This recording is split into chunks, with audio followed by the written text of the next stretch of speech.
The Premier League only welcomes 3 clubs up via promotion each and every season, but any number of talented players who are good enough can find their way up into the big league. This video is going to have a look at some of the names, 10 of them to be precise, of players who we think, with or without a promotion, are going to find their way into the Premier League, come what may, and ply their trade.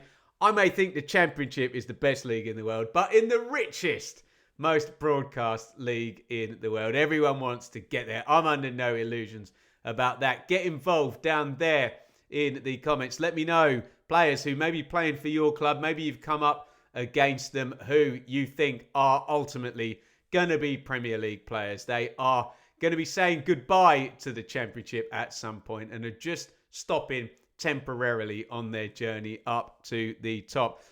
Do me a favour here. We've got 2 criteria on this. I need players who are registered at current Championship clubs. So if they're on loan from somewhere else, I'm not going to pick them. And I'm looking for players who haven't started a Premier League game before in their career. Else we could just pick a load of players from the parachute teams, which tends to happen in these videos if we're not too careful. Try your best in the comments to be positive. We're talking about the best players, hopefully nice things happening to them. Football fans always find a way of getting upset and angry about stuff, but let's try and keep the comments on the Benjamin Bloom Football channel a fun and non-toxic place to be. Whether you agree, disagree with anyone's picks, we are all friends here, and let's play nicely. Right, first up, we'll start at the top of the Championship, and it makes sense to pick a Coventry player because not many of that squad have been in the Premier League before. In fact, I'm trying to think off the top of my head who actually has. I have gone for Bobby Thomas. When I was looking at the age profiles of the Coventry players, he looks really good, only 24. He's got the physicality that we think you need in the Premier League. Very, very good goal threat as well. Good in both boxes and plenty of interest actually already this past summer. Brentford and Burnley, where he was before, wasn't he?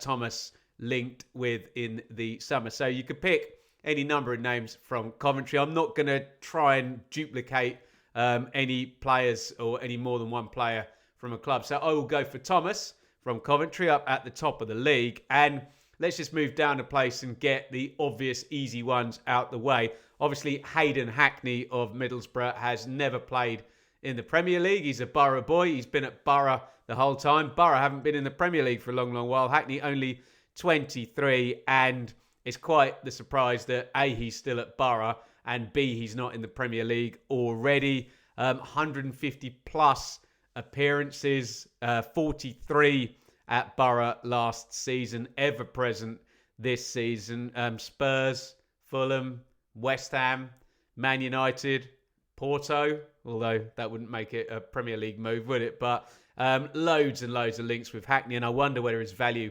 will swell if he does become more of a number 10 and we get goal contributions as well as all the other brilliant attributes he has as a box-to-box central midfielder. That's an open goal. A tap-in is Hackney.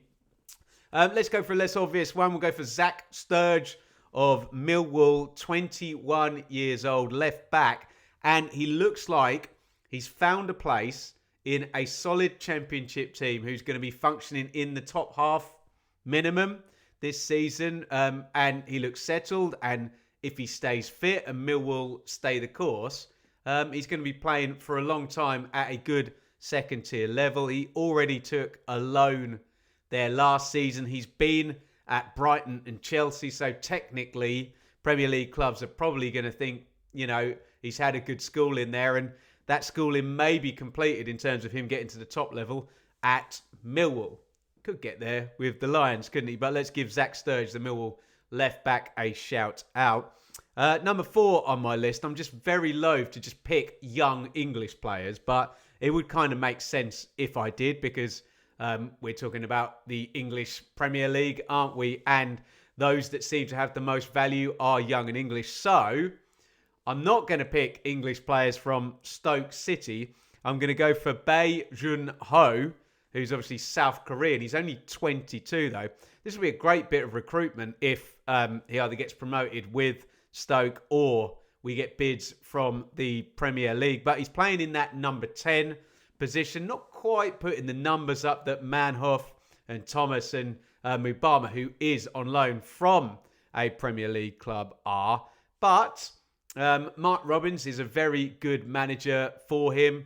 You know, if you think about the big signing into Arsenal, Gyökeres, this summer, that is a player nicely, steadily developed by Mark Robins at Coventry. I'm not suggesting two very, very different players, but I wanted to kind of suggest that the Championship isn't just about either bringing young English players through, taking them from other divisions or from elite clubs, as we're going to have a few times in this list. So let's go for Bae Jun Ho, who's one of a few Asian players we could have picked out from the Championship. That market is very strong at the moment.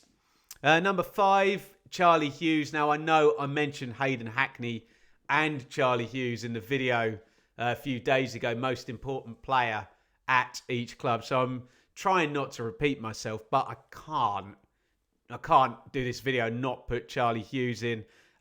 When I did this in that last video, comparisons with Harry Maguire coming up. He was obviously at Sheffield United and Hull, wasn't he? And went on to big things for England, a huge transfer from Leicester to Manchester United. And this is the holy grail, isn't it? Big, huge English left-sided centre-back. They go for an absolute fortune. And Hull spent a bit of money on Hughes from Wigan. Over 100 appearances now between his time at Wigan and Hull. And it just looks like an absolute obvious one that either with or without Hull, he'll be going to the top 11. It'll be a big transfer. And we've had them, haven't we? Bowen, Philogene, Greaves, etc., etc. Hughes, next one off the rank, we think, in terms of a saleable asset. And the other thing is, I think clubs will think that they can get him, given Mr. Ilachali's issues with cash in the summer. Number 6, I've gone for Siddy Peck of Sheffield United. Now, this wasn't supposed to turn out this way, was it? Because Peck kind of had his breakthrough season, 21 years old still, only central midfield at Sheffield United last year. And it's all been rushed, hasn't it, because of injuries. And you would have been expecting me to be talking about Ollie Arblaster now. And Sheffield United were a Rizzler paper away from the Premier League anyway. But Peck got fast-tracked, made tons and tons of appearances. I think he's made 64 appearances. Pretty much, he's only been in since the start of last season.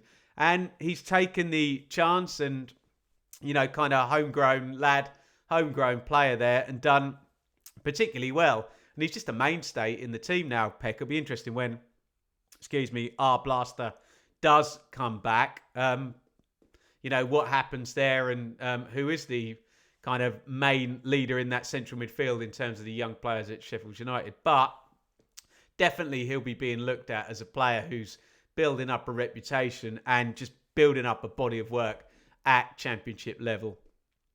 Siddy Peck. I wanted to give an honourable mention to Harrison Burrows as well, who I could have mentioned from Sheffield United. I just feel he's started this season not necessarily as well as he finished last season. So I've gone for Peck instead from a Sheffield United point of view.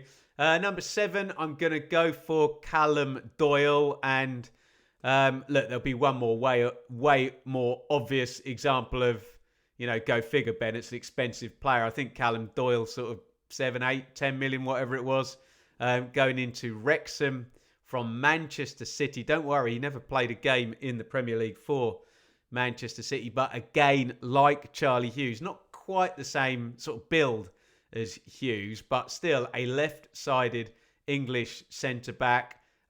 We've seen him, at Sunderland, Coventry, Leicester, Norwich, all on loan. And it's been that newfangled thing, a development project where Man City have a player through all the age groups. He's played England under 18, 19, 20 and under 21s.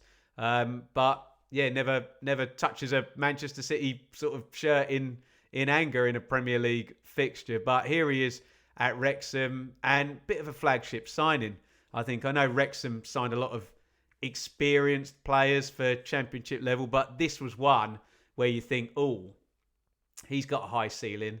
He can play at a high level. It's the same thing with Harwood Bellis, wasn't it? From Man City to Southampton, and he obviously went up with Southampton. I'm sure Wrexham would be pleased with that. But Callum Doyle, you would think, in the end, is not a Championship player and is a Premier League player. Number 8, Isaac Price. Bit of a breakthrough season for Price at Championship level this year with West Brom. 22 years old, playing in the number 10. Banging in the goals in the opening weeks of the season. But he'd already made a breakthrough with Northern Ireland. And I actually happen to think that really, really helps. You may argue that Northern Ireland as a nation play at a lesser level than, well, really any of the home nations. I don't know how close it is with Scotland, certainly Wales, and obviously England much further ahead. But you can really get noticed on the big stage. And Price has definitely done that in his appearances, scoring goals as well for Northern Ireland. Big chance for him this season. Obviously, Fellows was the main guy at Southampton, at West Brom, and was sold to Southampton for a pretty penny. Now, Price is the saleable asset, the player coming through. And it's not been a great time for West Brom. They've not been playing that well, but you would think Price there, his trajectory, he needs to keep on pushing forward. And yeah, whether with or without the baggies, as we've said a few times in this video with players and their clubs, you would think his motion is upwards towards the top level. 2 to go. This is a bit of a bespoke one. I will pick Scott Twine, who hasn't looked like a Premier League player. Obviously, done incredibly well at, where was it? Swindon, and then MK. Scored loads of goals for MK in League One. Got the move to Burnley and then was just kind of loaned around, couldn't find his way into the team. Ended up then at Bristol City.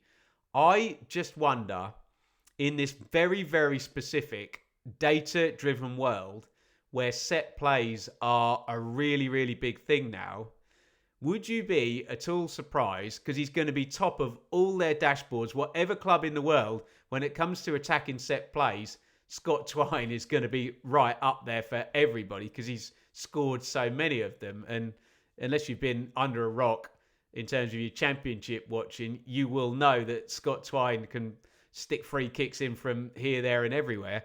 I just wonder whether, as you know, somebody who is the best at something, whether a Premier League club would take him just purely on the basis of the set plays. It's an interesting kind of thought dynamic, isn't it? A thought exercise. So I've put Twine in, and in reference to his kind of Championship level, he's at 8 goal contribs already this season. So he will, if he just gets one more, be having his best Championship output ever. And, you know, who doesn't want a guy who can score you free kicks from anywhere around the box? So we shall see. Number 10 is the most obvious one in the world. I've got to have an Ipswich player in there, although it's difficult for Ipswich because most of their players played in the Premier League last season. But the most expensive signing in Championship history is Sindre Wale Egeli, Norwegian wunderkid, 19 years old, playing on the right wing, coming inside on that left foot. Kieran McKenna is trying to do the gimmick he did with Amari Hutchison and just slowly develop a player in that position. Hopefully they've got a bit more skin in the game this time, in terms of that they own the player well. He's in the Championship, whereas Hutchison was obviously on loan, and then they had to make the big signing when they got promoted to the Premier League. So a bit more protections. And yeah, is obviously a player who's come in for the thick end of 20 million euros. So you would expect that player to not be a Championship player forever. Very expensive Championship player. The most expensive ever Championship player. But surely, unless Ipswich's due diligence has not been good and they've grossly overpaid, that this is a player who will play at the very, very top level as he develops. So he is my number 10 players who are destined for the Premier League. I'll go through the 1 to 10. Let me just repeat one more time. Your players here, these all have to be owned by a Championship club, can't be on loan. Like, for example, Jordan James wouldn't count here because he's on loan from a French Ligue 1 club. And they haven't started before in the Premier League. So you know how much I love Imran Loser, but he's obviously played in the Premier League before for Watford, so we can't select him. But my 10, I've gone Bobby Thomas, Coventry, Hayden Hackney, Borough, Zach Sturge, Millwall, Bae Junho from Stoke, Charlie Hughes from Hull, Sidney Peck, Sheffield United, Callum Doyle, Wrexham, Isaac Price, West Brom. I will say about Price, he's appeared in the Premier League for Everton, but never started, if the information I got off Who Scored is correct. Scott Twine and Sindre Wale Egerly. Get involved down there in the comments. Please have my back. If you watch to the end of this video and you read the comments, and there will inevitably be people who either don't understand or just ignore the criteria and say, what about this player? When he's clearly already played in the Premier League or is on loan somewhere. Just help me out and say that you haven't listened. You know, I don't want to get stroppy about it before it's even happened, but it will definitely happen. And as I said at the top of the video, let's keep this one nice and positive. We are celebrating your great players playing at your clubs. So get involved in the comments. Make sure you've hit thumbs up. Make sure you subscribe to the channel. Subscribe to the Clips channel as well. We've got running, and we will put a couple of videos up, short clips from our content here on the Benjamin Bloom Football channel. Get involved.